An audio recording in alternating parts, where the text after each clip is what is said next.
جب کامیابی قریب آتی ہے تو دو چیزیں ظاہر ہونا شروع ہو جاتی ہیں۔ کبھی کبھی زندگی ایسی ٹھوکر مارتی ہے کہ انسان سیدھا سجدے میں جا گرتا ہے۔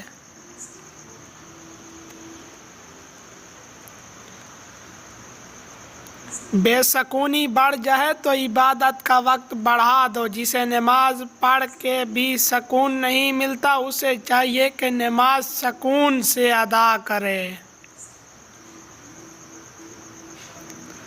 اگر تم عظمت کی بلندیوں کو چھونا چاہتے ہو تو اپنے دل میں انسانیت کے لیے نفرت کے بجائے محبت آباد کرو۔ گناہ کو پھیلانے کا ذریعہ کبھی نہ بنو، کیونکہ ہو سکتا ہے تم توبہ کر لو لیکن جس کو تم نے گناہ پر لگایا وہ آخرت میں تمہاری تباہی کا سبب بن جائے۔ جب مجھے پتہ چلا کہ محل کے بستر اور خالی زمین پر خوا اور قبر بھی ایک